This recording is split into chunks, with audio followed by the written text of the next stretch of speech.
optimal minimal. At this altitude, I can run flat out for a half mile before my hands start shaking. Can I answer your personal question? Now would seem an appropriate time. What if I did the opposite? I'm a cybernetic organism, living tissue over a metal endoskeleton. Tim Ferriss Show. This episode is brought to you by a new sponsor, so listen up, folks. This is a good one.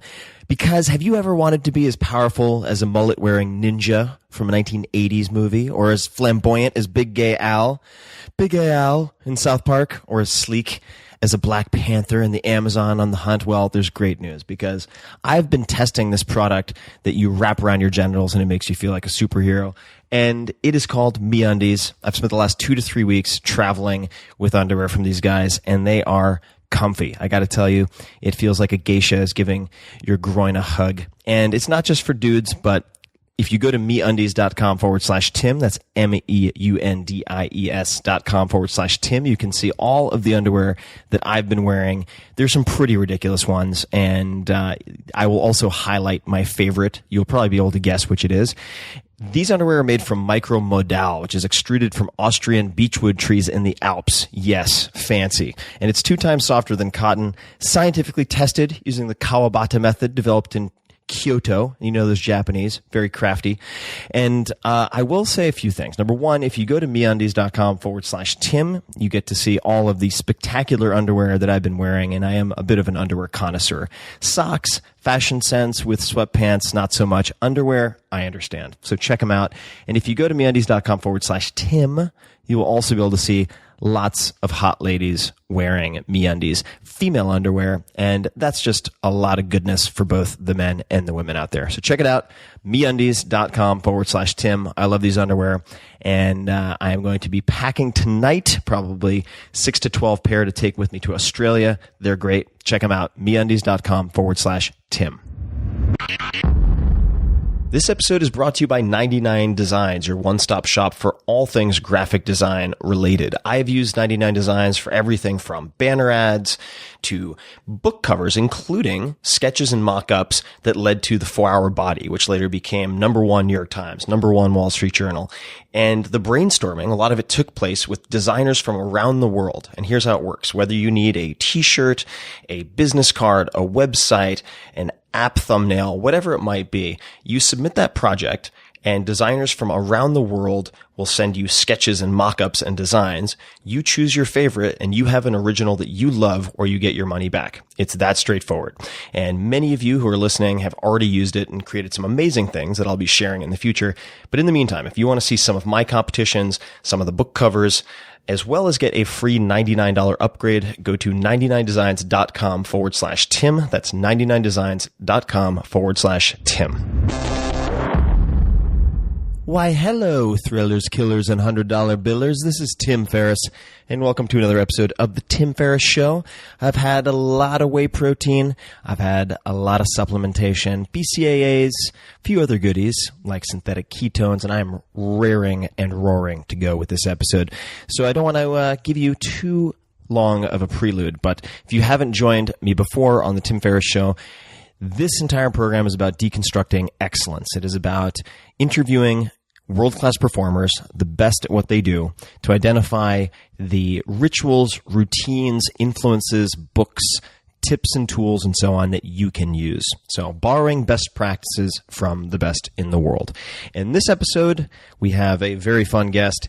He is widely requested, and now he's here, Chris Sacca, or Chris Sacca, depending on how you say his name. He was recently on the cover of Forbes magazine, their Midas issue.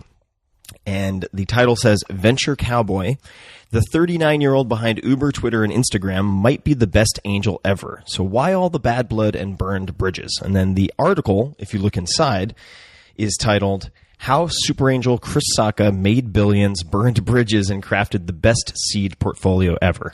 I've known Chris for quite some time, and I've mentioned before that in the game of early stage investing, I've learned a ton from a lot of people, but 3 people stand out immediately: Mike Maples Jr., and then Chris Sacca, and Naval Ravikant. Those are 3 who have been very, very generous with their time. And this episode is wide-ranging. It's not just about investing. It is about life design. It is about career decisions and much, much more. So please enjoy my conversation with Chris Sacca. Chris, my fans have demanded it. People have asked far and wide for you to be on the show. So thanks for cutting out some time in this spectacular trip. Oh, I'm psyched you're here. We're on Necker Island in the British Virgin Islands. My first time to the BVI. It is paradise, not too surprisingly. And for people who don't have much context on you, number one, is it Sacca or Sacca? That's totally regional. I'm from near Buffalo, New York, so it's Sacca. It's very nasal. You got to get it right, and then it's Sacca. I'm Chris Sacca. Hey, you guys. So do you introduce yourself as Sacca? I don't know. Let's see. What's your name? Chris. I'm more focused on spelling it because everyone's like, what the hell?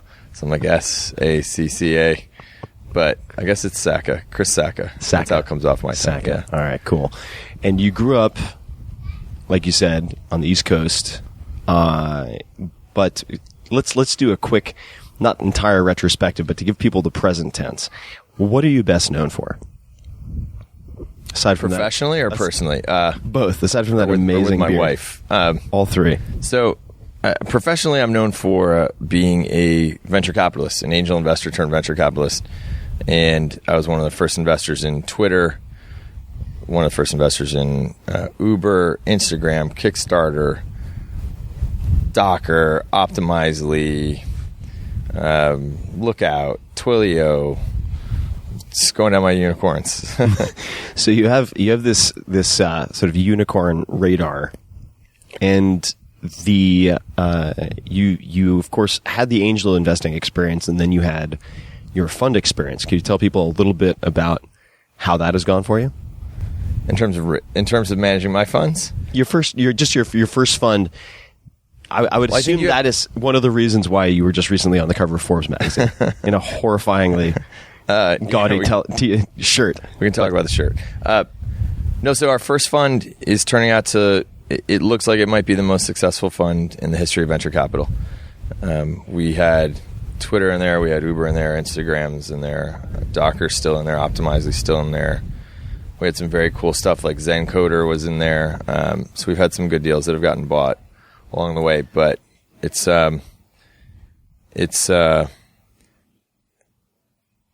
just taken off. Like there's no fund has ever done, and right now it's I don't think Uber's done growing, and so certainly hope not.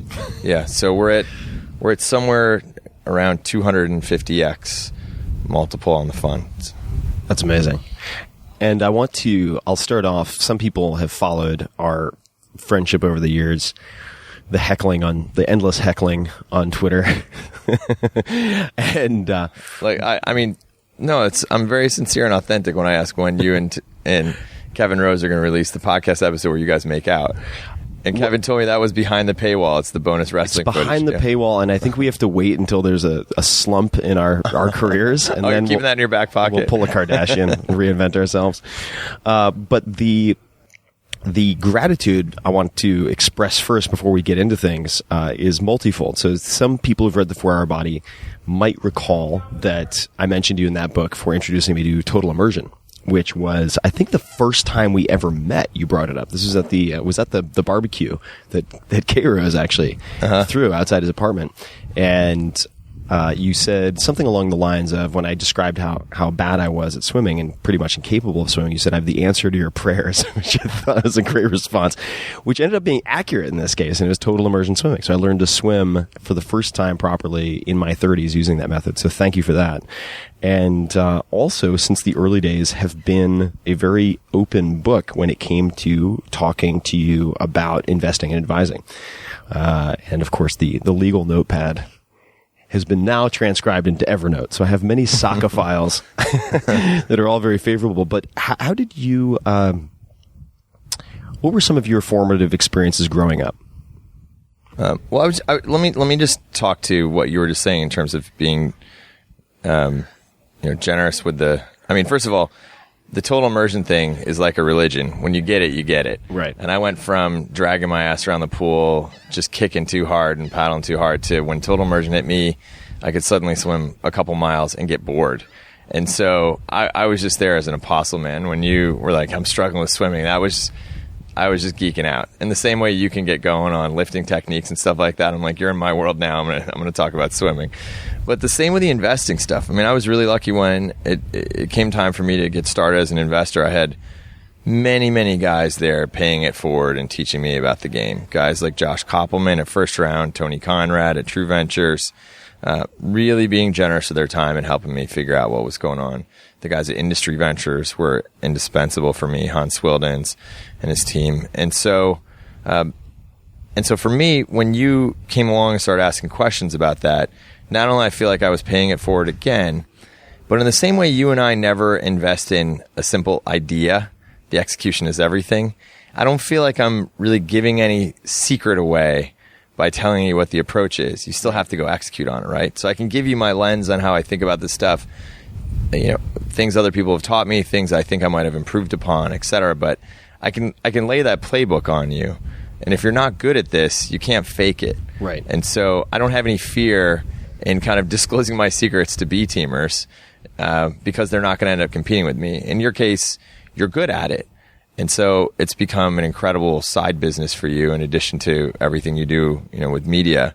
But there's no fear in putting that stuff out there. And the other lesson they taught me is that if I get to you and teach you some of this stuff, you're going to naturally be an ally of mine in this industry. So if I can get in there and kind of teach you how do I think about the world, how can I be helpful to companies, and you start using that same method, then we're going to end up doing deals together. And you and I have, and we've made a fair amount of money doing that. And so I don't want to leave that unanswered.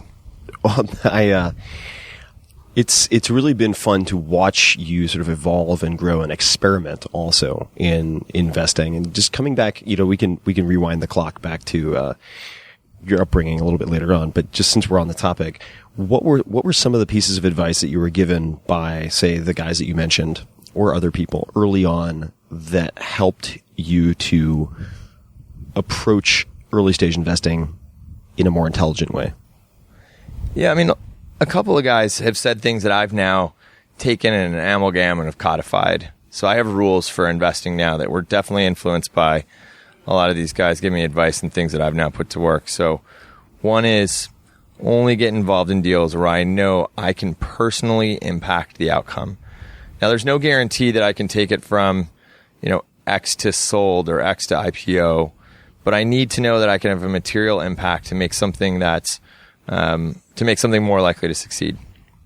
So the second rule I've developed, and this is again influenced by guys along the way who've given me advice, is start with something that's already great that you can make more awesome, but don't start with something shitty that you think you can make good.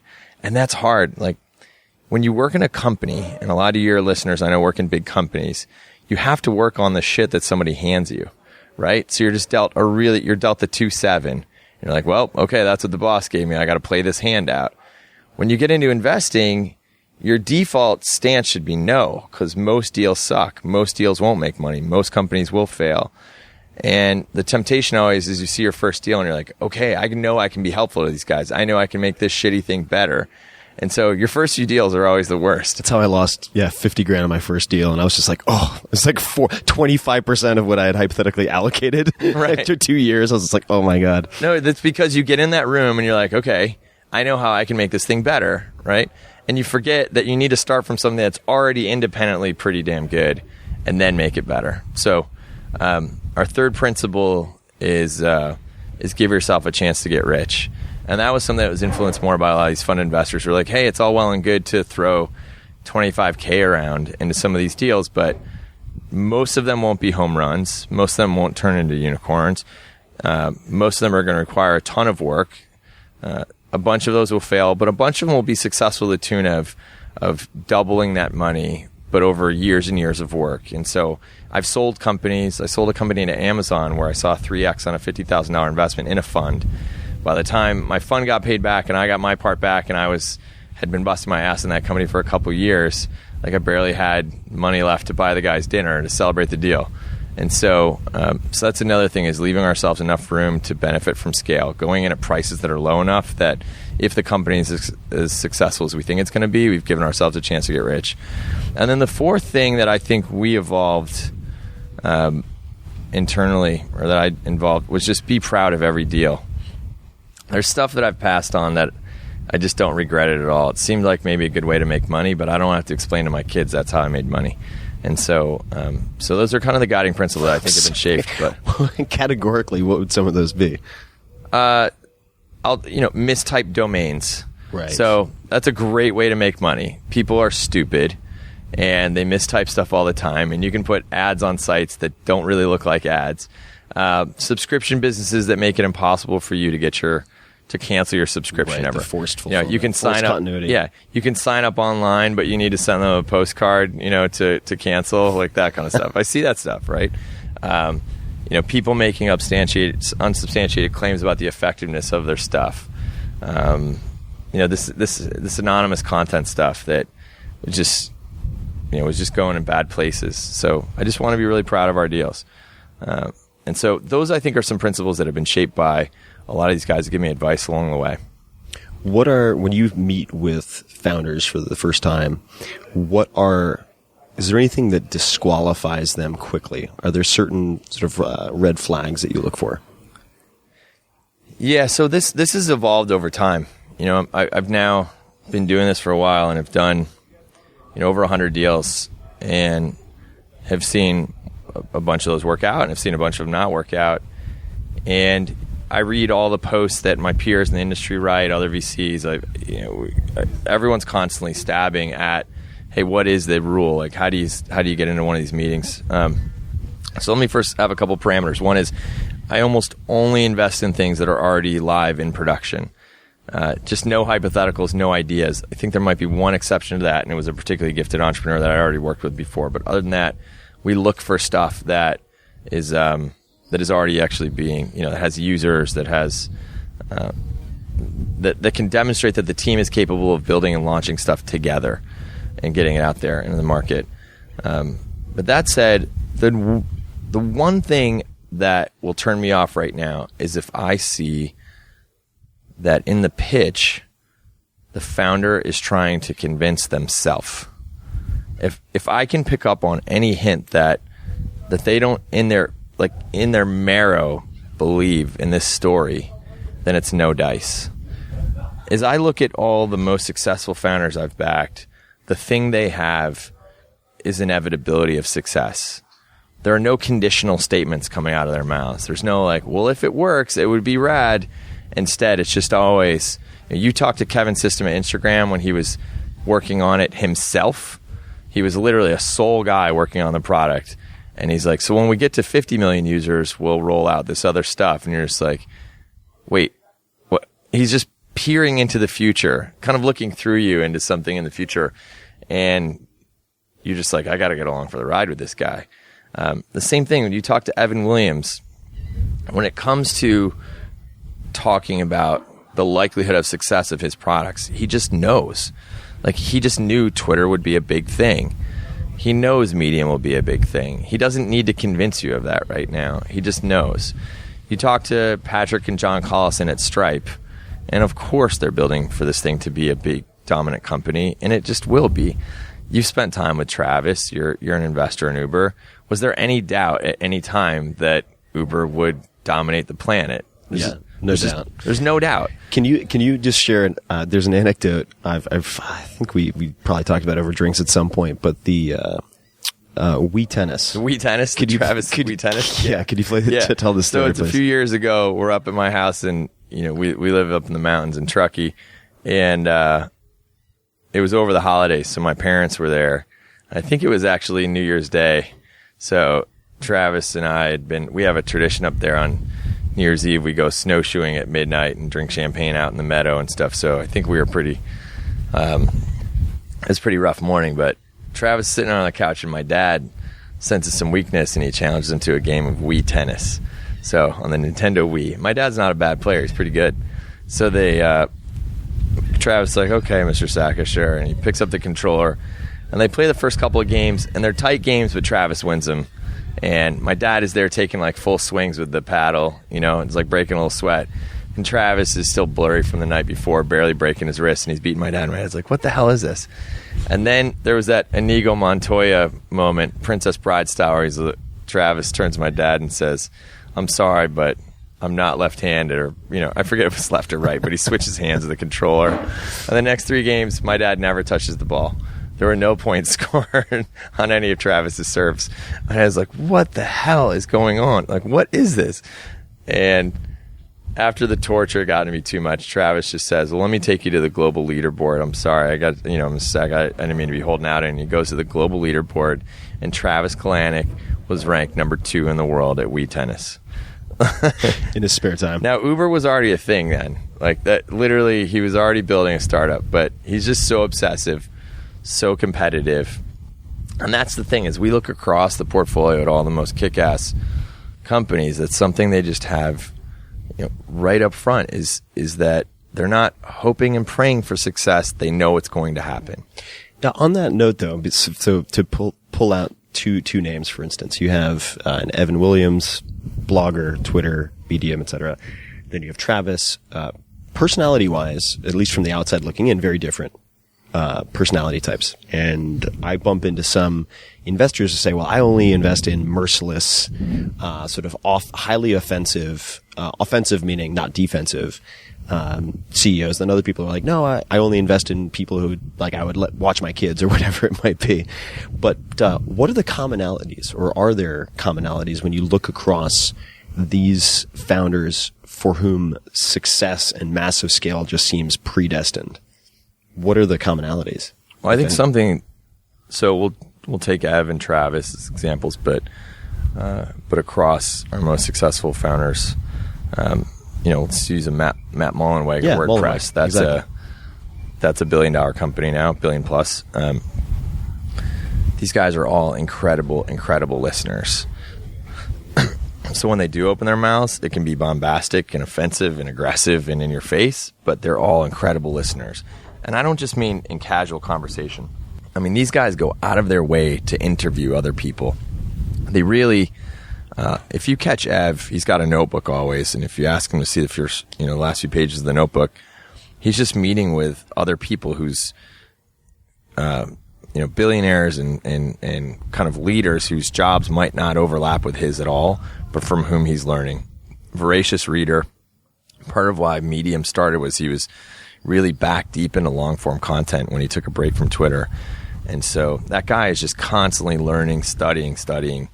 And so when he speaks, it matters, but he's listening more than he speaks. You know that about Mullenweg, one of the most thoughtful people. I've never seen anyone read as many books as that guy does and retain all the knowledge. He's prolific. And he also, he listens to anyone that he's sitting down with. Mm-hmm. Doesn't matter if it's, the waitress or a primary school teacher. We've done a lot of traveling together. He was on the podcast also. Very good listener. Yeah. And again, you just look across the board. These guys are learning, they're modeling, they're constantly researching, they're gathering data. Travis would think it a competitive disadvantage for you to know exactly what's going on in his head sometimes. So he'll listen. And it's an amazing talent. I think is a commonality across those people. With the investing game that you've obviously been a participant in for quite a while now, you have to say no a lot. And I took a close look at poker in the last year with the TV show, and there were a couple of quotes that came up quite a bit along the lines of, I made my money sitting, not playing hands. Mm-hmm. And but that having been said, what are some of the deals, the whales that got away?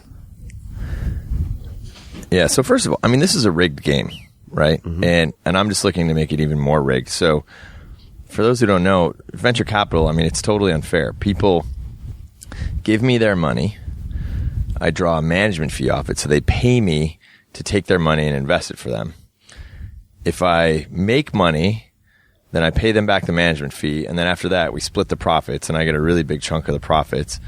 And if I lose money, that's fine. It doesn't come out of my pocket. I keep my fee, and my investors lose money. That's how this industry works. That's bananas, right? And at some point, it's going to break because it's. You've also incepted me with the term bananas, which I've started using compulsively. Mazio also has done the same thing. Who works with Chris? Yeah, it's just an unforgivably unfair, rigged game that's in favor of the venture capitalists, and so the reality is the risk of an investor doesn't begin to compare to the risk of a founder. And so, that's one thing that kind of drives me crazy sometimes about some investors. And, I love the entrepreneurial spirit that goes into building a firm. I mean, I built my firm from scratch, and there's certainly founder type lessons in there, but you're cash flow positive from day one when you start a venture fund. And your downside is incredibly limited by the structure of the fund. So that said, what it allows me to do is place some bets on some stuff that I'd like to think success is inevitable of those things, but I can look at the risk analysis and say, okay, this is a binary outcome, a 1 or a 0. And some of those things just don't get there. One of my kind of constant recurring nightmares is about the stuff I passed on. No, exactly. That's what I was trying to ask. I've done some deals where I thought it was going to be a lot bigger, and it ends up going away. But so the Dropbox guys, I met those guys very early on while they're still in Y Combinator. I got an early look, had an opportunity to do the deal, and I pulled those guys aside and I was like, hey, look, at Google, we're using a version of this called Platypus, which became G Drive, and they're going to crush you guys, man. So you should probably find some other product to pivot to. That probably cost me hundreds of millions of dollars. Did they give you a pat on the head and walk away? Yeah, no, I mean, it's when I see Drew, the CEO of Dropbox, I bring it up before he can. That's this is my self-defense maneuver. Yeah, I get it out there right away. The Airbnb guys at Y Combinator, same thing. Incredible business. An amazing business, and one to be proud of too. I mean, I'm really jealous. I'm not in that business, not just for the money, but I love what they do. I'm really admire them a lot and their culture. But at the time, they were allowing you to rent out a room in somebody's house while the owner was still there, and that just seemed really scary to me. And I pulled the guys aside, and I was just like, guys, somebody's going to get raped or murdered in one of these houses, and the blood is going to be on your hands. I literally said that out loud to them. And what's that worth? Like 15 or 20 billion now? Now, in fairness, you're probably not wrong, right? I mean, at a certain scale. At scale, it has to happen. Something's going to happen. Yeah. I mean, I like to say sometimes, like, when you think about scale, like, someone who works at Walmart murdered someone last night. Right. There's just no doubt about it. Yeah. At that scale, with a few million employees, one of them murdered somebody last night. You have to look at it like Edward Norton in Fight Club, like an actuarial analysis for insurance, which is terrifying, but that's the reality of big numbers. But there's I'll tell you. So there's one other famous one. There's a bunch of these, but actually, I'll give you two. Nick, because I wasn't reminded of this until recently. Nick Woodman from GoPro came to Google. Now, I wasn't an investor at the time, but I did a lot of Google's investments and partnerships. And so Eric Schmidt, CEO of Google, said, hey, will you come in here and sit with this pitch? He's a friend of a friend, said, we got to meet this guy. So Woodman comes in with GoPro, and Eric's like, I don't know. And I was like, we'd be foolish to do this deal. How's this guy from Santa Cruz going to compete with all these Asians in building hardware? You can't hold a candle like the Taiwanese and the Koreans. It was like, no dice, man. Let this guy go. And I think I introduced him to somebody over YouTube just as a consolation. I saw that dude this winter skiing. He's worth like $3 or $4 billion now, and he didn't forget that meeting. And then the Snapchat guys, I gave a talk in LA, and they came up to me. I'd never met them before. They came up after the talk and said, we're big fans. We'd really like to work with you. And I was like, sure. I mean, I know you guys are up to something cool. I admire it. And I took like 8 weeks to set up the meeting. And by then, the Benchmark guys had done that deal. That's, again, oh my God, I can't imagine how much money we've left on the table as a result of that. So, I like to say when I'm wrong, I'm wrong. And when I'm right, I'm really, really right. And the question on being wrong, though, I'm very curious about this, and just coming back to kind of the poker analysis, or analogy rather, and I actually heard about this in depth at first when I became friends with some hedge fund managers, and they really try to focus on good process. and not conflating, say, bad outcomes with bad process. In other words, did I make the right decision at the time, even if I missed out on a huge opportunity? Because you can also say, pick a company for the wrong reasons and have a fantastic outcome. But over time, if you develop bad habits, it can really screw you, right? So do you think that you made the wrong decision with those companies, in terms of the analysis of the process that you followed?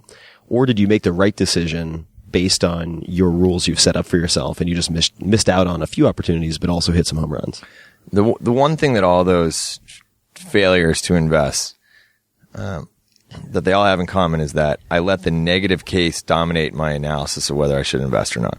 So in the beginning, as a seed stage investor, you don't really get a lot of data, right? We don't have any financials to look at. The team usually consists of 3 to 5 people. There's some users, but not enough at scale. They're usually just the early adopters, so you don't know whether it's going to be a big thing yet. So you don't have a massive diligence process. And so a lot of what you're going on is your gut about this product and about this team. And I think the easiest way to screw this up is to let the negative case dominate your perspective. So Dropbox, I'm thinking about the competitive landscape and I'm thinking, okay, Google's going to crush them. Well, first of all, we've seen that didn't actually happen, and rarely does the incumbent crush anybody. It's just not that common. A startup is going to move much faster than a division of a company where it's not their bread and butter. I mean, G Drive spent 3 years in beta, internal beta, et cetera. It was never really a priority for them. So of course Dropbox is going to win that. I look at Airbnb. Yes, there's going to be bad things that happen. Like people get their apartments trashed, from time to time, but somehow I let that distract me from the potential for this worldwide marketplace for space that was just going to displace hotels. With Snapchat, I'm thinking about dick pics and, how it's being used by... That was on the pro side? Yeah, exactly. I'm like, hey.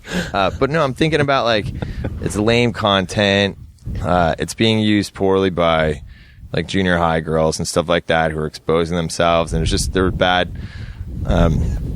bad examples of how Snapchat wasn't necessarily a healthful thing. And again, I like to be proud of my deals. On the other hand, you see today, it's a network with hundreds of millions of users who are building incredibly valuable content, with the launch of Stories and Discover and stuff like that. But I got distracted. I let the downside and negative case outweigh the risk. And yet, you look at Uber. Uber could have, it was easy enough to say no to Uber because the taxis or the regulation or the lobby or these drivers are going to hurt people at some point. And somehow I was able to look past all that when nobody else in the valley wanted to and get that deal done. Yeah. What I think is really interesting about Uber in particular is, and for those people who don't know, I was an early advisor to Uber, so I'm biased, obviously, in a lot of ways when I talk about it. But I think you actually got there before me. Yeah, I was pre-seed money advisor because I'd been an advisor at StumbleUpon and I'd worked with Garrett, and I'm now working again, collaborating with him on Expo, which is super fun. But in the beginning, the way that Uber got dismissed, and I think this is a really common mistake, it seems, that a lot of investors make, is people said, oh my God, really? Black cars for 1%ers in San Francisco? What's the market for that? And they viewed a very niche activity as by definition constrained to say 1%ers in San Francisco and New York. And if you look at, let's say, even recycling, it started out that way. And they kind of confused the first target with the total market. And they also looked at just the available market, which they misdefined very early on, and didn't, in the case of an Airbnb or an Uber, they can grow the market beyond any comparable that's available. So in any case, but a lot of these start off so incredibly niche that people misread the market potential, I think. But let me ask you a question about the focusing on the positive scenarios and the potential high multiple outcomes, because for those people who aren't familiar with venture capital, it's a term that comes up a lot in magazines and media coverage. It's very hot right now. You explained it in brief, but it's fair to say that 2 and 20 is a pretty fair way to think about it in terms of not everybody, but that's how people talk about venture capital and hedge funds and so on. You have this management fee, and then you have the carry, which is kind of your split. But what I wonder is, do you think VCs should not think about the downside as much as the upside because they're rewarded on the upside and not on the downside, whereas, say, hedge fund investors can have long, short bets and think more about. When I hang out with like hedge fund guys versus, say, venture capitalists or VCs, the hedge fund guys are, many of them, much more kind of apocalyptic in their thinking. And it would seem like that is tied to their ability to make money from a lot of those catastrophes. Yeah, I mean, those guys can be short. And in fact, even if the apocalypse isn't really approaching, they'll still get people to write articles about the impending apocalypse for those companies to make sure that it's a self-fulfilling prophecy. Yeah. So what are the biggest differences in your mind between the top, say, venture capitalists, hedge fund guys, and private equity guys? Or, yeah, how do they differ if they do? Or what do they have in common? Well, as we were talking about at lunch, first of all, everyone I know on Wall Street is just jacked on stimulants all day long. So they're taking Provigil, they're doing rails. Those guys are just in such an incredibly competitive environment that they're using every chemical edge they can find. That's definitely not happening in the VC set. The VC life demands kind of a much more steady, reflective state. There's certainly, obviously, moments of negotiation and standoffs, but it's much more of a thought and emotional intelligence exercise. That said, because the valley, Silicon Valley, is so kind of built on positive energy and lovey-dovey, what ends up happening is, as the stakes have gotten higher, the funds have gotten bigger, the industry's more flush with capital, it's more competitive than ever. And a friend of mine who I've done some work with who's on the East Coast in the private equity world says the main difference between New York and San Francisco is, out here in New York, we stab each other in the eye, face to face, and out there, you guys just cut the other guy's Achilles and let him bleed out while looking at him. It's just it's incredible how I think in the San Francisco world we really try and maintain these long-term friendships. We try and build these reputations that will scale over time, because as a venture capitalist, you're raising money on every 3 years basically, and it's a 10-year fund, and you're hoping to have a long tenure in the industry with great relationships that you can draw on to recruit people into your portfolio companies that you can use to help your portfolio companies raise more money, go public, or get sold. And because of the fact that we're big equity holders who only get paid back upon an ultimate exit, maybe 8-10 years from now, we tend to act more with that in mind, that long-term perspective. The guys I work with on the East Coast have much shorter time frames, right? They're much more used to quarter-by-quarter analysis of a public company. Hey, do you have any news today? It's very, very near term, and they don't have the stomach for the ups and downs of building this stuff over time. And so it's great. They're living by a different report card than we are. Yeah. And so that's the biggest thing. There are other businesses like this, like the media business is a cash quarterly business. You go to a media company, you go to a record label or a movie studio and say, let's do an equity deal, and they laugh in your face and like, how much revenue are you going to guarantee in year one? Because that's how they get paid, right? All those executives are on annual contracts, and they've got payments they still owe on their houses in the Hamptons, and they're just like, I'm not going to walk away from that guaranteed cash right now. Sorry, I'm breaking because you're laughing right there. I know it's taking you. No. This is good. Now I wonder if that could also be related to the fact that, say, in Silicon Valley, it's such a small world, and you work very hard to get to a point where you have deal flow, meaning opportunities that come to you that are of a sort of pre-filtered high quality, right? Whereas in a lot of these other spaces, they're going out and using analysts to sort of hunt for opportunities that other people have not exploited. So, I mean, it's humans responding to incentives, right, in a way. Well, in a hedge fund environment, you're working with public stocks, usually at arm's length. You might try and go activist and get on the board. You might try to, like I alluded to, change the press cycle. Yep. But, for the most part, you're doing analysis at arm's length of these companies. In the private equity world, there's a business already there. Right. There are products or multiple products. There's financials. There's supply chain. And so you're going in and saying, I can do a better job of this than you can. And so there's an arm's length, and there's some tension, obviously, with management. Usually, sometimes you're co-opting members of that management team to go get it done. But the venture world is different in that it's much earlier, and it's much more where the venture capitalist is a collaborator in determining the product and the strategy and the vector the business is going to take. And so there has to be a much more collaborative approach over the long term to go ahead and actually build this company. So there's nothing, and I think there are certainly venture capitalists who maybe come out of the world of finance or have a different perspective that their job is just to sit on the outside and tell somebody how to run a business. That's the private equity model. But as a real early stage venture capitalist, your job is to sit in the room and actually work at the beck and call of the CEO to get stuff done to help build this company.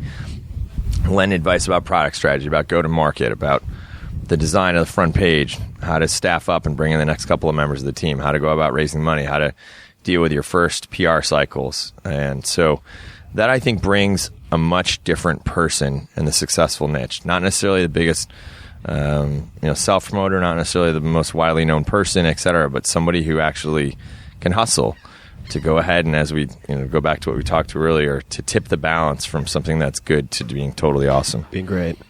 What books or resources outside of personal relationships and these mentors that you've had, the compliments and so on, are there any particular books or resources that have helped you become a better investor? Yeah, I think most of those, though, are not business books per se. That's perfect. That's great. Because so I didn't get a business degree. I didn't do an MBA.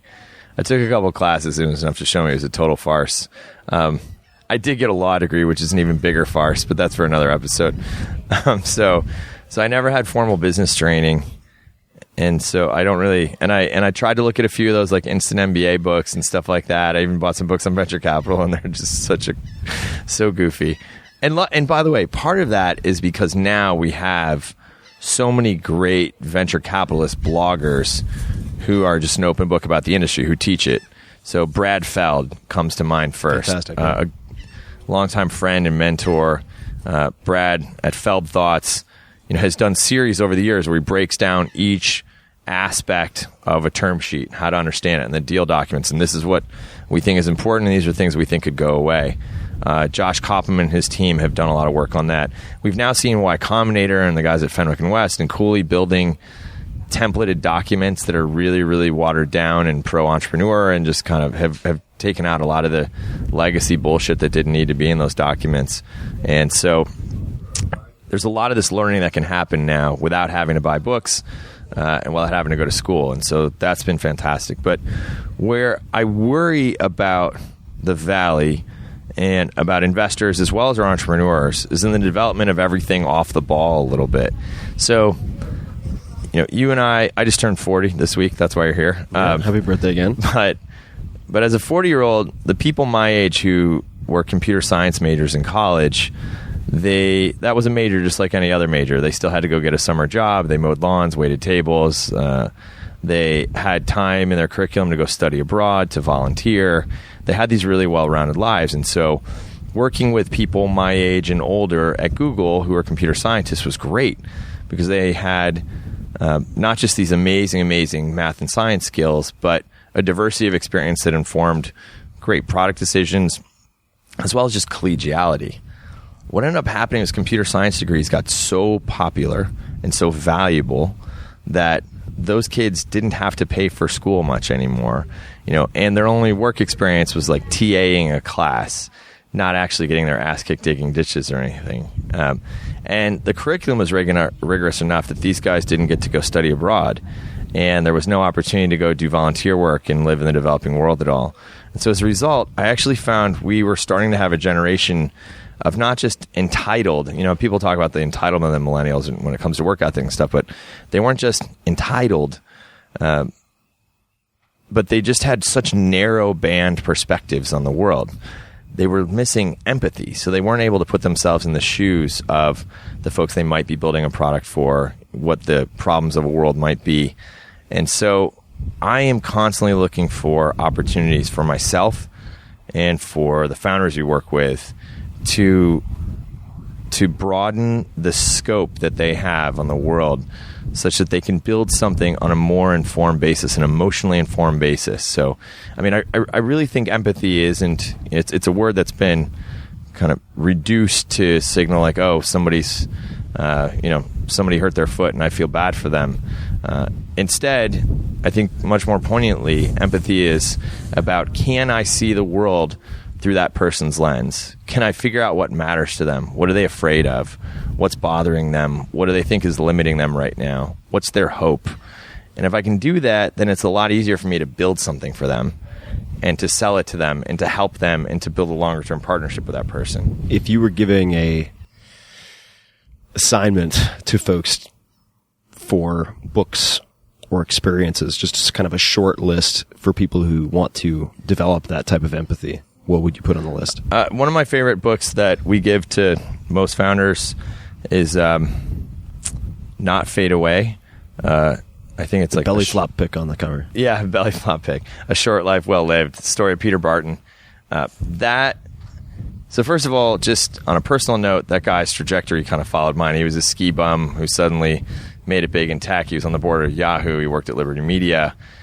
And then he hits his 40s and says, okay, I've accomplished what I want to accomplish. I'm dialing it back. I just want to spend time with my family. And at that point, and this isn't a spoiler, it's literally how the book starts, he finds out he has incurable stomach cancer. And so the book walks you through his biography as well as the remaining time in his life. You will cry reading this book. It is inevitable. If you don't, I'm very worried about you. But you'll definitely cry. It'll be cathartic. But it's the kind of thing where it's an exercise in, okay, what's on the mind of the person who's dying? And how is he thinking about the impact of his death on his family, on his friends, on his business partners, on his legacy, on the continuing responsibilities as a dad, even in the absence of, even though he's passed on to the next life. And it's an entire exercise in perspectives. And I think that book will, not only leave you feeling incredibly lucky for what we've got here and where we are, but at the same time, will sharpen that sense of how do I put myself in somebody else's shoes. A similar book that I love, I'm going to get the title wrong. I think it's How to Get Filthy Rich in Rising Asia, I think. I remember you told me about this. This book is amazing.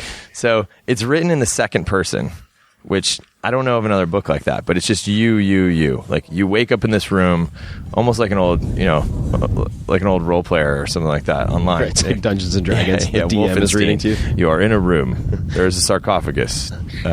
Open sarcophagus. No, it's but it says, you wake up and you basically start the book in a slum in Pakistan, and it's just writing you about how you go through your day and the things that matter to you. And it turns out you're kind of entrepreneurial and you're willing to take some risks, and so you start working into other stations in life. And I don't want to give anything else about the book away, but you close that book and you feel like you've walked through 15 to 20 different lives in another world. And I just think more of that would be better for all of us. I think it'd be better for our industry, for the depth and the impact of the products we build. I think it'd just be a lot better for getting along with each other. So, I mean, you and I have traveled to Ethiopia together, doing work with Charity Water. It's hard to complain about a day's work back here in the United States when you have been in a village where they walk 3 to 4 hours each way to get water, where the kids are dying because they drink the same water that the cow poops into, where the women don't get an opportunity to go to school because they're carrying the water, and on the way they might get eaten by a lion or raped. And it's really hard to find yourself complaining about our privileged U.S. life.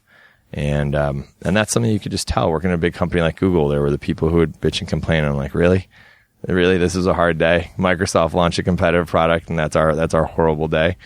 And I just think we'd all be much better off if we were able to find opportunities for our CS students to go study abroad, for our MBAs to actually spend some time around poor people, and to start building these more diverse perspectives.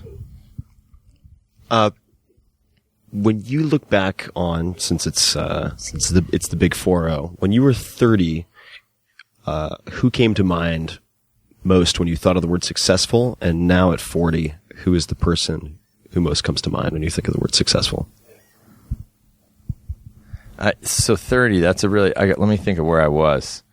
So I guess, I was at Google at the time. Who was most successful? Just when you were like, I want to be successful, and the person in your mind who embodied that most. Yeah.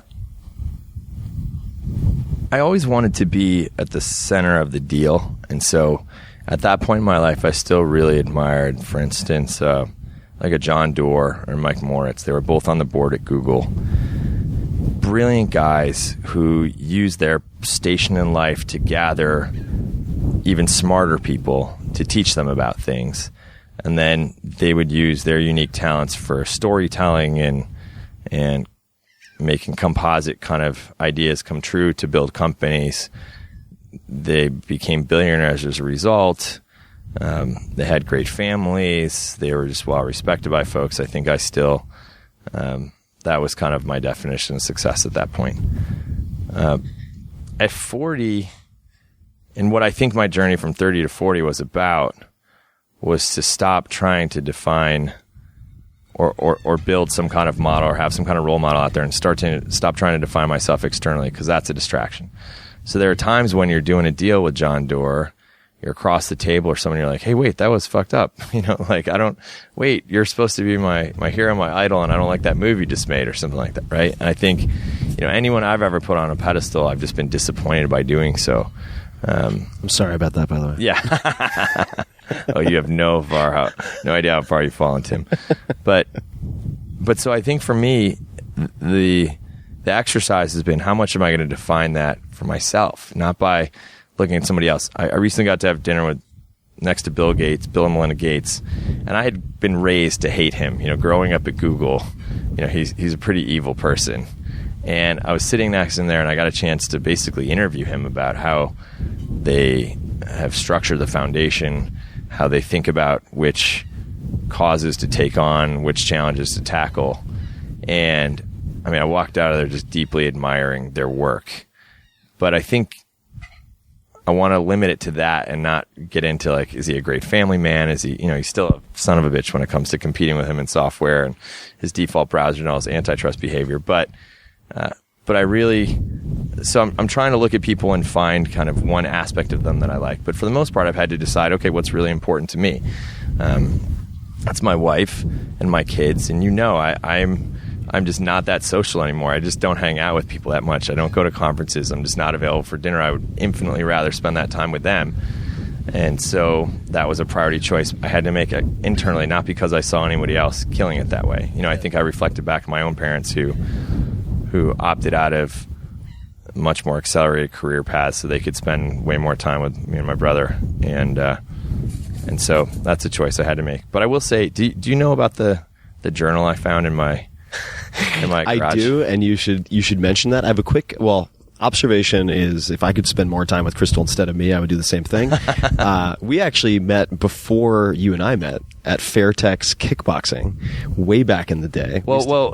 Yeah, I was having a bunch of people down for cocktails. We came down from Truckee into the city, Crystal and I did. I was like, let's get a bunch of people together for cocktails. I invite Tim, and Tim walks in and he looks at my girlfriend. He's like, I think I know you. I'm like, yeah, sure you do, man. Everyone uses that to try and pick up my then girlfriend, now wife. He's like, no. And then she says, yeah, I think I know you too. And I'm like, oh shit, here she goes. Like, where's this going? He's such a hunk. What do I have to offer to? But yeah, you guys used to train in kickboxing together. Yeah. She was hardcore. It was Still great. is. But I want to pause for a second. I do want to hear about the Notebook for sure, because I think it's amazingly Nostradamus-like. But you and your brother have had very different careers, have done very well respectively. What did your parents do that you are also trying to do with your kids? Yeah, so my brother Brian Sacca, he's one of the first YouTube sketch stars. He parlayed that into, he sold some of the first web series ever, made shit ton of money building web series and finding commercial partners for them and stuff. Has been in movies like Wolf of Wall Street. Wolf of Wall Street with Scorsese recently. And then just yesterday, we're allowed to talk about this now, his series on TBS got picked up, so he's going to be co-star of a comedy series on TBS. Pretty Amazing. funny. So what did our parents do? Well, first of all, they were just always involved. So my parents took vacations with us. We always went to national parks together. We never went to resort type places. We were just always together. And, not only did they read with us like most parents, but my mom would pull us out of school to take us to go see an author read, at a bookstore an hour and a half away. She would literally just pull us out of school to go to a science museum. And so she was a college professor, and so she had a little flexibility in her schedule to yank us out. She would take us to a park called Art Park up in Lewiston, New York.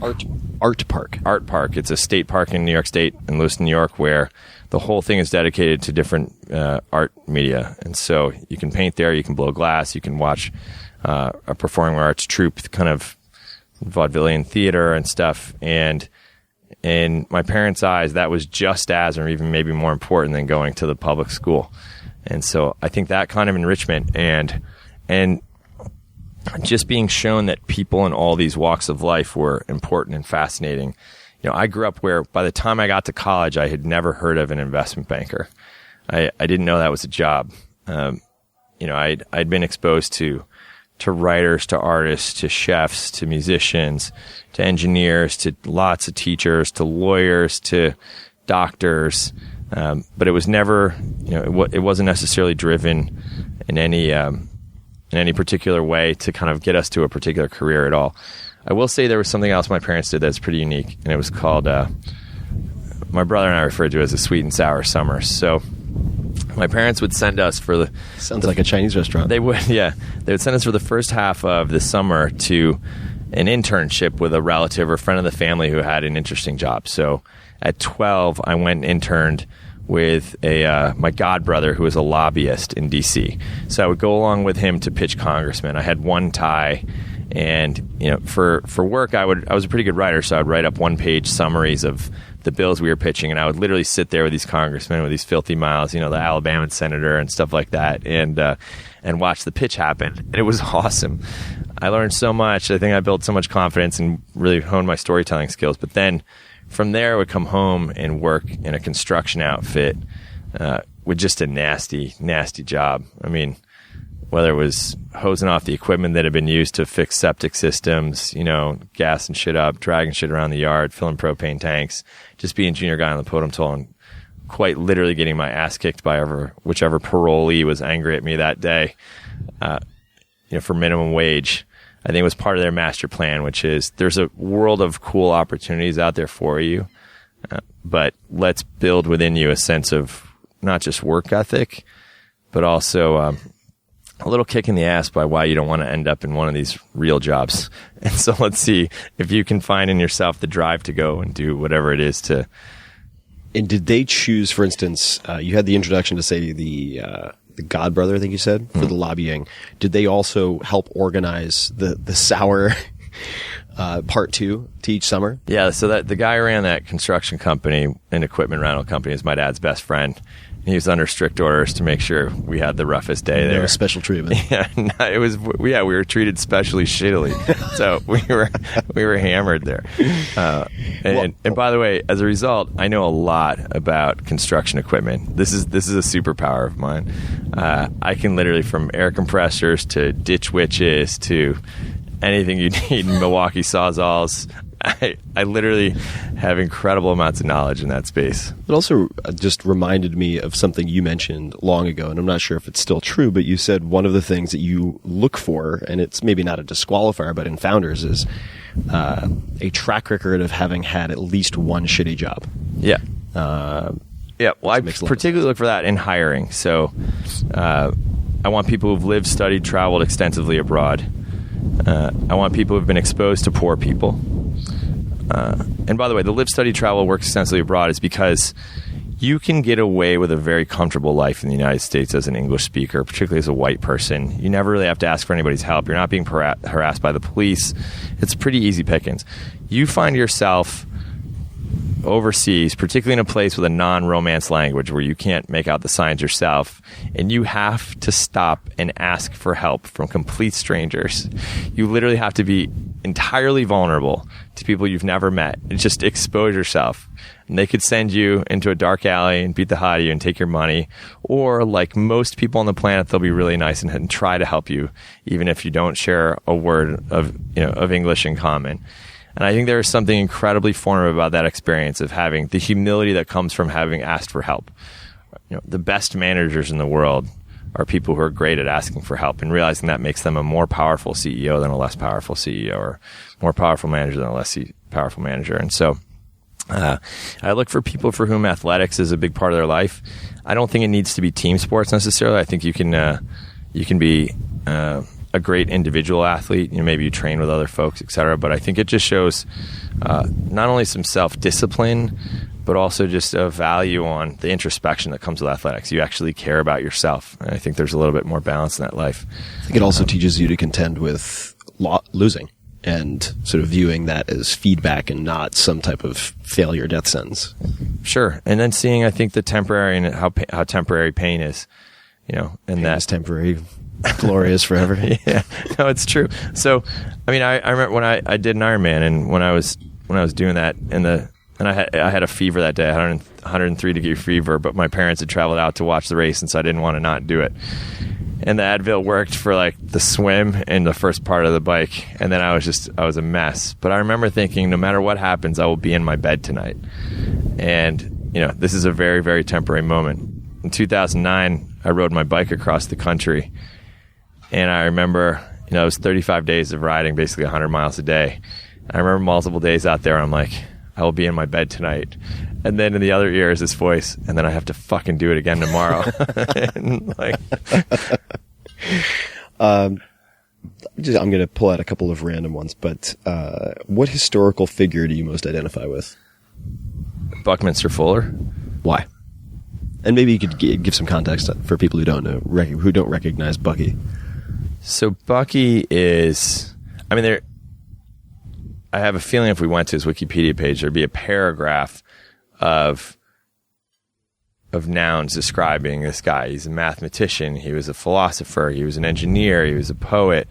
He's a lecturer, a teacher. He's an inventor, a futurist.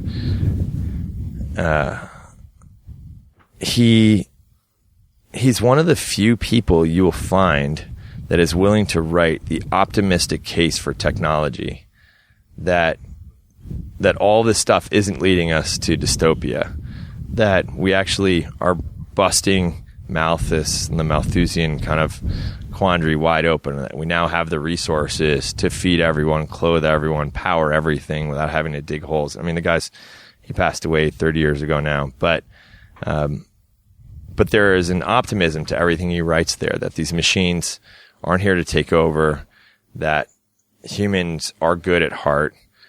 And there's something really inspiring about that as we wrestle with some of these big, scary issues about the power of the internet too. Periscope gets launched, and in the first week, I am getting questions from reporters about, well, can't ISIS use this to rally people? And you're like, seriously, that's the part you're going to focus on Periscope? Like all of the amazing uses for Periscope, which I think is absolutely groundbreaking technology and really, really cool. And people are so focused on that negative case. And yet at the same time, I think Periscope can be used to inspire, educate, heal, bring people together across so many different planes that it's easy to get distracted by that negative case. But I think Bucky, more than anyone I know, found optimism in the stuff that could otherwise be pretty daunting. Didn't he also create, it's not geodesic, that's not the word I'm looking for, the domes. Yeah. The sphere. Geodesic domes, yeah. They are geodesic domes that you see people constructing at Burning Man. Yeah. Fascinating guy. And the Bucky ball. Really interesting dude. Also, what was the concept? It was related Dymaxion. There were more. There's some type of tensegrity, which good man. So this concept of tensegrity, I'm not going to do it justice, but there are some really interesting parallels between his discussion of this concept of tensegrity and the role of fascia within the body. because if you didn't have fascia, I mean, your organs would basically just drop down to the bottom of your like torso cavity and just sit there in a pool of nasty meat. But you have this fascia that holds you together. Super, super interesting guy. Completely agreed. Did you collect anything when you were a kid? And then we need to talk about your notebook. Yeah, I mean, I collected money. Collected money. I mean, I always wanted to make money. And I do the backstroke like Uncle Scrooge in the pool of coins. Yeah. Excuse me, I scratched my monocle swimming through my room full of gold coins. No, I was a hustler from day one. You know, I grew up middle class, so we never had want of anything, but I always thought, you know, there would be a certain independence that came with money, a certain excitement that came with making money. And so from the earliest days, you ever seen those pungent walnuts that come out of a tree? They've got that green pungent skin on them, and if you pierce it with a fork, it smells like ammonia. So I would grab those things out of our front yard, put them in my wagon, pierce holes in all of them, and then I'd build a sign that says air fresheners 25 cents, and I'd put it on my brother like a sandwich board, my younger brother, and I'd tow it up and down the street and sell these things door to door. And all the people would call my parents and just be like, "Do you know where your son is?"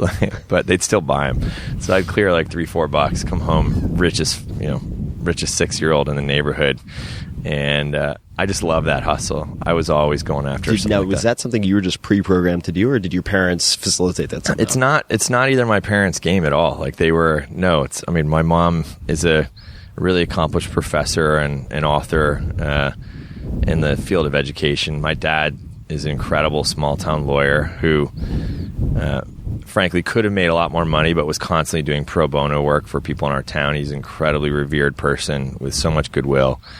And so neither of them were hustlers like that, but I was always looking for the angle. Was there a movie? Did you watch like The Toy or what? Was there Trading Places? Was there a trigger? Or Trading Places is a good movie. No, I mean, I will say, I traded baseball cards despite not liking baseball at all. I never watched any games, but like that 86-87 Donruss year, the 85 Topps, with Canseco rookies and the Roger Clemens rookies, the Mark McGwire Olympic card from 84, I was really into those things because I was good at it and I could make money doing it. Later, I realized I was really good at playing cards too. So I played a lot of cards. I ran a card room in my high school. One of my teachers. What type of card games were we talking about? We were playing a lot of Bourrée, which is a game that's only played in New Orleans and Lockport, New York. It's a really high stakes, geometrically growing pot game. And so you can get skunked pretty quickly there. Yeah. And so, especially if you're teaching them the rules. A lot of that, a lot of hearts, a lot of bid pitch, a lot of AC-doocy, and just really street games, really. And we had a teacher who took a rake. I had him on the take so we could, he could write passes so people could get to the card room. But I always kind of just had a hustle. How old was that? How old were you? I did that. I started that in junior high. One of our friends. What did this teacher teach? What was their subject? No, one of our friends, his mom was a teacher, and so she had an office. So we got to use the office as the card room. That was more AC-doocy back then. It wasn't a really cerebral game, but again, it had the progressive pot type stuff. In high school, it was my cross country coach and an American history teacher, Mr. Maine.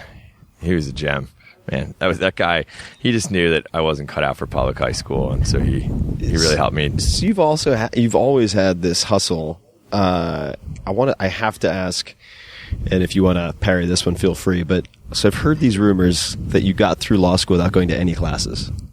Yeah, well, if you go to class, then they've got your name on the seating chart. Yeah, the first day you have to sign the seating chart that goes around. And then you sit in the same seat every day in law school. But if you don't go to class, then your name's not on the seating chart. And so they can't call on you and realize you're not going to class. And so instead, you go to the exams. And the exams are just printed off the registrar's roll, right? So the teacher of the class isn't there. So you just sit down for the exam. And if you're a good test taker, you can kill it.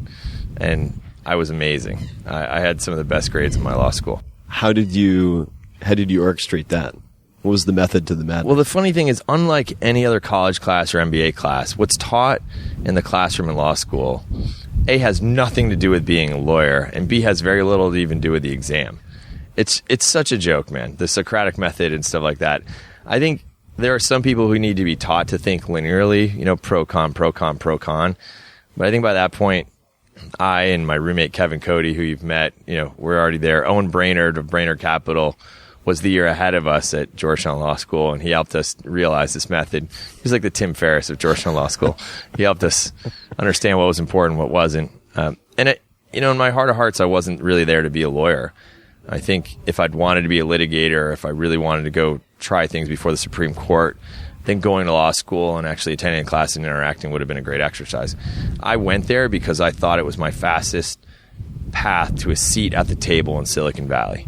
I wanted to be in the middle of a deal and have people listen to me, even though they probably shouldn't because I had very limited experience. But I wanted to be in the maelstrom, and I knew that if I went and got a kick-ass law degree with great grades, I could end up at a kick-ass law firm in Silicon Valley and be a guy who at 25, 26, they were going to listen to. Where else does that happen? So that was the path. But yeah, I kicked ass in law school without going to any. I will say this: you might have heard the legend, but so the thing you do need are some notes from some of the classes to understand like which cases the professor brought up and what they think is important. And so I threw a keg party every semester where the only thing you had to bring to get into the party were your notes. So classmates would bring their notes to the party, throw them in a bin, and then I would go Xerox them all and build kind of a composite and use that to study for the exams. That's genius. And the notebook that you found not too long ago, this all tracks together, but we're approaching it in kind of a memento type fashion. Yeah. But the notebook, tell people about this notebook.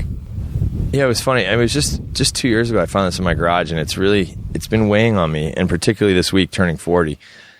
So I was 19, I was 20 years old actually. I was 20.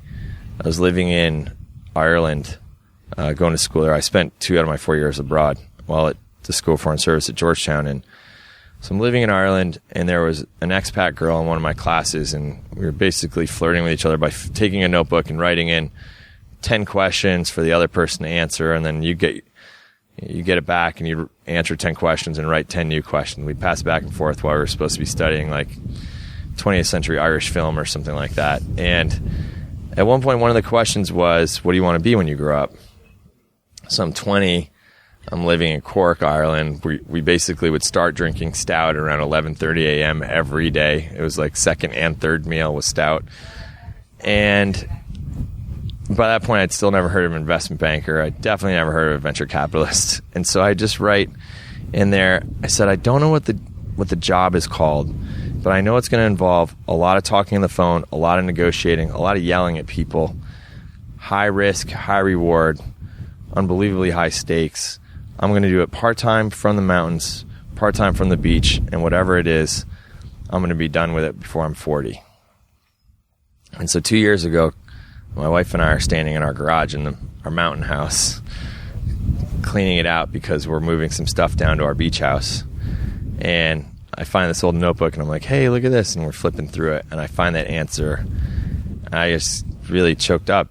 It was an incredibly weird self-prophecy that I kind of laid out exactly what my job was. But I also felt a certain amount of pressure, like, so what do I do now that I'm 40? Do I keep doing this job or not, or do I need to listen to the scrolls? Right? Like shatter some type of cosmic continuum if you don't follow the prophecy. So you do spend a lot of time on the phone, or you have historically. Clearly a very good storyteller. What are the words or phrases that you overuse the most? The words or phrases that I overuse the most? Amazing. Bananas. Cocoa nuts. Is cocoa nuts a close cousin to bananas? Yeah, that is cocoa nuts. I use the phrase, that said, a lot as a transition. Transition words are really important for me because I know you study how to learn other languages. One of the things I always focused on when studying, and I speak Spanish, was transition words like sin embargo, like nevertheless, like I needed to have those transition words down because that's how I could tell a good story. That's how I would lay out. We're in a new paragraph. Even if you haven't been following me, I got a new concept coming. And I really think studying it that way and bringing it back. I used to live in Spain and Ecuador, El Salvador. I bring that back to my English, and I realize I'm really clear about my transition words now. So Hard return, that said. yeah. But I mean, you can ask Matt Mazzio, my partner. You know, we write updates to our investors that no other fund does. Like we write deep, colorful narrative about all of our investments, the state of all our companies, the state of the industry, our own personal states, what we're thinking about. And by the time you see one of those as an investor, I've probably edited that thing like Mazzio's, draft 15 to 20 times. I'm obsessive about writing. It needs to be crisp, original, no repetition of words and phrases. I need to bring it. And that was something I got directly from my parents, who are both exceptional writers. But I think in colloquial terms, when we're talking with people, I try and emulate whatever the language pattern is of the person I'm talking to. It makes them feel better. I don't even think I do it consciously. Like, you come to an island like this, it's staffed all by Brits, and you can't help but suddenly find your R's getting a little bit funny, and you're like, okay, hold off. Yeah. But I think that's something I really try and focus on, is speaking in the same speed as the person I'm talking to. And you seem to have had a very clear picture, as reflected in the notebook and obviously the early hustle. You had this drive that seemed to point in a very particular direction. I know that when I was about to graduate from college, I had no idea of what my next move was, and law school hadn't even entered the sort of realm of consideration. What would your advice be to college students who are just about to graduate, who have no idea kind of what they should focus on, what they should do? Do you have any thoughts, kind of general suggestions that you would make to someone in that position? Well, I did give a graduation speech, I think it was 2 years ago now, at the University of Minnesota, a school I didn't really have any ties to. And they reached out to an agent who hired me for it.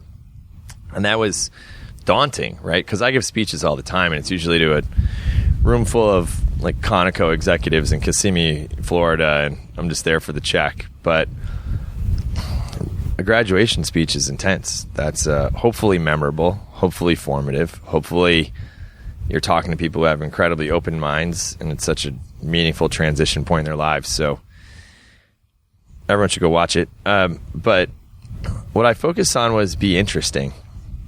I think, here you're here for a week where I've gathered my favorite friends, and one of the reasons why the week is so fun for everybody is that everyone else here is totally interesting, right? Not necessarily a titan of business, but just interesting, compassionate, adventuresome people who just go for it, who are up for it.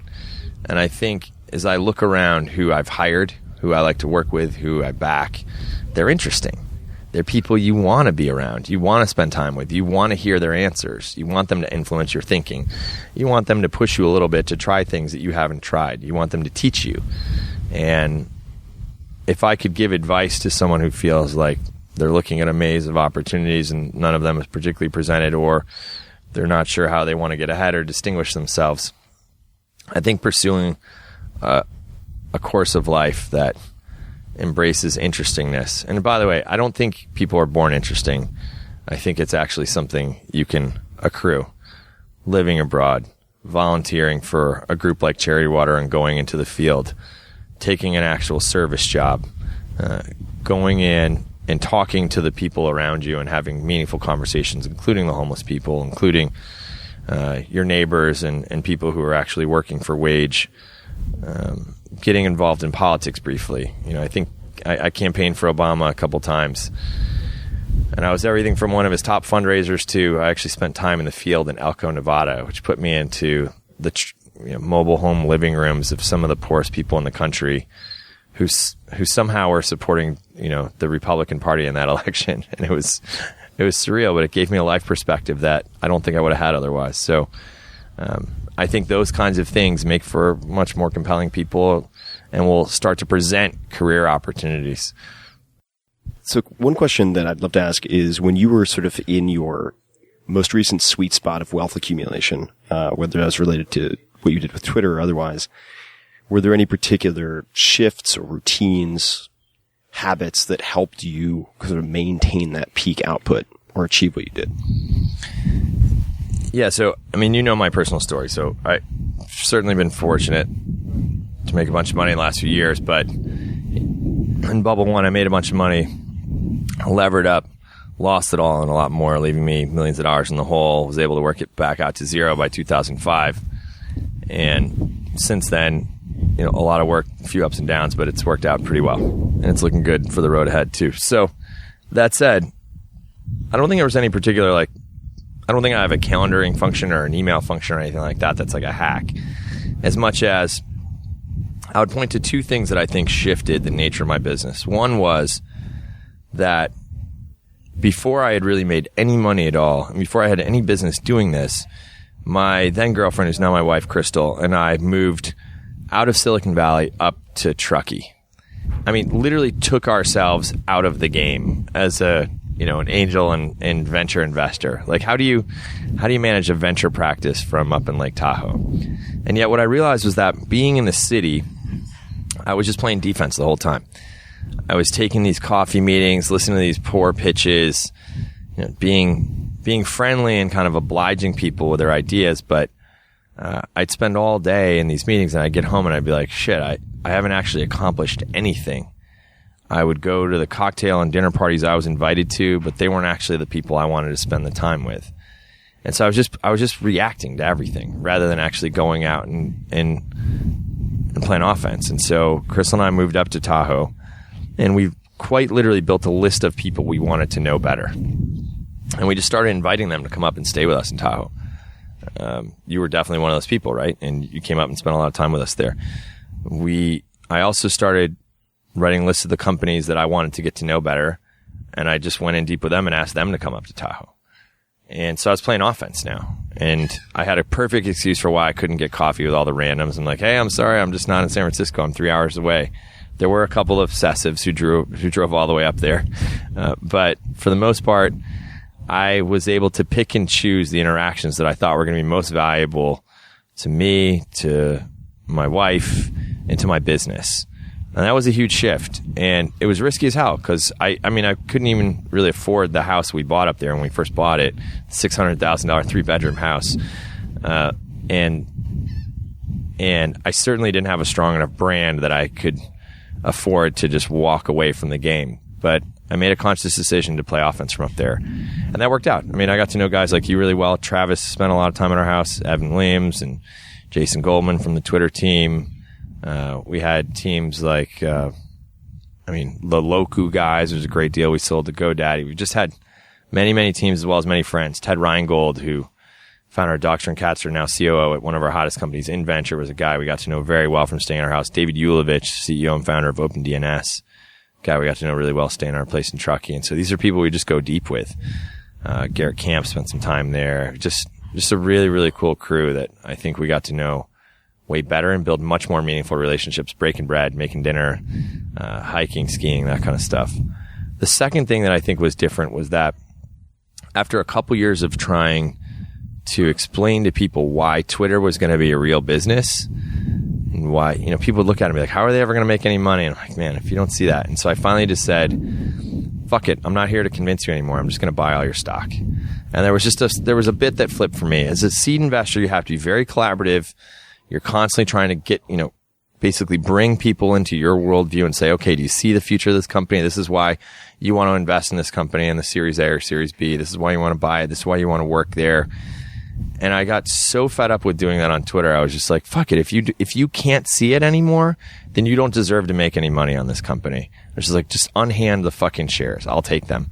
And so I just started buying that stock up from early investors who wanted to bail, et cetera. And by the time of the IPO, my affiliated funds that were doing this owned more of it than anybody else. We had about 18% of the company. And so that worked. And so there's a few times where, that wasn't necessarily the polite or most political way to go about this thing. It certainly was daunting, the amount of money I had to raise to buy that much of the company. But the bit just flipped for me, and I was like, fuck it, I'm just not going to play this traditionally anymore. No, the just to touch on one aspect of that, I know we have to get ready for dinner and run in a few minutes, so we'll wrap up and maybe do a round two sometime if people like this. By the way, it's 70s disco night tonight. Are you ready? Oh, you have no idea how ready I am. I sacrificed luggage space for all of my other stuff so I could get my disco gear here. Wait, so can I just ask a luggage space question? Yes. Is that why you insist on wearing the Speedo when you swim here? Is that... Please tell me there's some reason other than... At lunch, we came to the conclusion that you might actually be aspiring to be a 7-year-old German man at some point. Like that's the path your life is on. I actually like am. Bruce Jenner is on a transition to womanhood, and you're on a path to transition to being a 7-year-old German man. I was thinking more like a Greek man because I saw this photo. Actually, no, it wasn't a photo. There was this guy walking down the beach, passing me and a friend, and I was in these like really baggy board shorts, like cool fucking Brazilian surfer style. Horrible to swim in, by the way. It's like swimming with a parachute behind you. But walking down, and this Greek guy wanders by, and he's got like these blue skivvies on that are just like his guts hanging out, like basically covering up 70% of them, covered with obviously like silverback hair, massive gold chains, glasses. Could not look fucking happier. And he just gave zero fucks about our opinion whatsoever. So I was like, I need to like put on the training bra if I'm going to get to that point. So I do wear the Speedos. No, but your power move today was you came to the lunch table on the beach with regular trunks on, and everyone commented like, "Oh, thank God, Tim wore regular trunks." And then as you walked towards the beach, you dropped your regular trunks. Were they tearaways? And revealed the Speedo, and then proceeded to swim. Well, the excuse that I'll use is part of the reason I think I failed to learn to swim properly for a long time was partially a wardrobe malfunction because I'd wear these baggy shorts that would hold me back. So this is my effort to be more dolphin-like and less drowning monkey-like. All right. But, well, it does work in the water. It's just on land. On land, it can be offensive to the more sensitive Americans among us. But yes, so that also takes up less space. It's you can fold it up and put it in a pocket. I really wanted to believe that you weren't wearing those because you liked them as much as it was a luggage efficiency thing. I think one of the instructors here, one of the guys doing kite surfing or something, was like, "Is he wearing those seriously or like ironically?" He did ask that. So on a completely unrelated note, where the fuck was I going to go with that? Who knows? I tell you what, I know we're tight for time, so I will. 2 last questions, and then maybe we can revisit a bunch of this another time. But is there any purchase that you have made, could be years ago or recently, less than $100 that had a significant positive impact on your life? Okay, just right off the top of the head, the first thing that jumped in my head was there's a Buckminster Fuller book called I Seem to Be a Verb. Incredibly, incredibly limited production. You have to buy it vintage if you're going to find it. I regret even saying it out loud now because there are so few copies out there, they will be hoovered up by your audience. They're gone. But that book, and it's special. It's beautiful inside. It's not like his other books, which are just long, long texts. It's graphic lettering and photographs. And you read it through on the top half first, and then you flip the book upside down and you read it through on the bottom half in the other direction. It's super compelling. There's some great thoughts in there. It'll cost you, I don't know what your viewers are going to do to the market, but it's under $100, but it's incredibly special. Very, very treasured. Awesome. Yeah, those will disappear pretty quickly, so get them while they're hot, I guess. Any last pieces of advice or recommendations to leave with the would-be entrepreneurs who are listening to this? People who are thinking about starting a company of some type, think that that's their path. Maybe they're just a shitty employee like I was, and are out there hoping to have a head start in somewhere, an advantage. What advice or recommendations might you make? My first recommendation is be honest with yourself. Most people aren't that person. And I think we are in an environment right now where there's so much venture capital, and the industry, the tech industry has been shown to be so cool. Great perks and a great fast path to wealth that it's very attractive right now to posers. And I think most people aren't cut out to be founders. Most people aren't the entrepreneurs who will have that ultimate success. And it's polluted our industry. We have way too many shitty companies that are pulling all the great talent away from inevitably great companies. we have way too many people wasting time on competitive ventures that have no hope whatsoever. And so I think you have to be really, really honest. Are you a founder or are you an employee? And one of those things that we touched on earlier is that inevitability of success.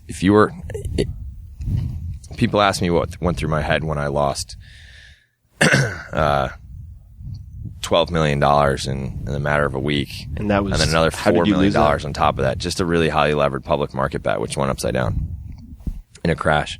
And then $4 million more from there, leaving me deep, deep in the hole. And people ask, like, were you sad? And my brain works in a way where I wasn't sad. I was pissed. It was a bummer, but I just knew I would always make that money back and get back into a good spot again. It was just going to take longer. I just knew that I would never be the guy who just lived out, declared bankruptcy and lived in the hole the whole time. I just knew I would make back the millions of dollars and then go from there. When I went out and branched off and started my own firm, I spent money to do the documents that a big firm would do right off the bat. And even though my lawyer was like, we don't really need to do this, it's a small firm. And I was just like, well, this is going to be a huge thing. So I want to do that now. When I set out to raise, $1 billion in the fall of 2010, that was absurd. I didn't even have office space. I had one other employee at the time who managed our back office from a winery in Healdsburg. And so I had no business raising that money. I wore cowboy shirts the whole time and rarely left Truckee, California to do it. Asked everyone to fly their fancy jets into Truckee and get it done at the Greasy Spoon. And so there's just, I just knew there was an inevitability that this thing was going to work out and that I wouldn't fail at it. If you're not the kind of person to think that way, if you really don't have that gene where it is going to work out, you don't hope, then you shouldn't be a founder. So I hope that doesn't depress anybody, but hopefully I'm saving a bunch of pain. I think there are also many paths to amassing incredible fortunes, and being a founder is actually a pretty thin slice of that pie, and very high risk, sort of binary way to approach things. What is the movie that you can quote from most readily? The Big Lebowski. I mean, you start me with the opening scene with Sam, and I can recite the whole thing. I go to Lebowski Fest every year. My division at Google was secret. We were working on secret stuff. That now you're starting to see kind of all the spectrum and wireless system stuff they did. We actually launched the first weather balloons. Cassidy went on to build Loon and stuff like that. We dug the fiber, et cetera. But that whole division was called Project Lebowski. And anytime we launched something or achieved a milestone, everyone got Achiever shirts. It's, Little Lebowski Urban Achievers, inner city children of promise, without the necessary means for higher education. So Philip Seymour Hoffman, rest in peace. So yeah, that's a pretty important movie for me. Awesome. Where can people find you on the internet? And I'll give one more book recommendation, since the Bucky book is probably going to vanish. The Magic of Thinking Big, I think, is one that I found very helpful. Other people might as well. But on the net. Are we giving book recommendations right now? Sure. One of my favorite books. What's that? Is The Essential Scratch and Sniff Guide to Becoming a Wine Expert. It is a fantastic co-authored book. by my fabulous wife. It literally, the master sommelier, Richard Betts. There's incredible knowledge in that book. So my wife and Wendy McNaughton, the illustrator, combined to make a children's book for adults that'll teach you how to drink wine. That's indispensable for any aspiring entrepreneur. It's super fun. I might have to have Betts on at some point to talk about hacking the master Somm test. That's exactly what he does. He teaches people how to take that test. We had a long lunch and talked about it. He's a fascinating dude. So the ever expanding web of Sacca. So where am I? I'm at Sacca on Twitter. I just don't use the Instagrams very much anymore. I'm also at Sacca on Periscope, and that I've been using a lot. I think Periscope changes everything. Cool, man. Speaking of changing everything, I think it's disco night, so we got to get running. That's right. All right. Thanks, brother. Always fun. Thanks, Tim.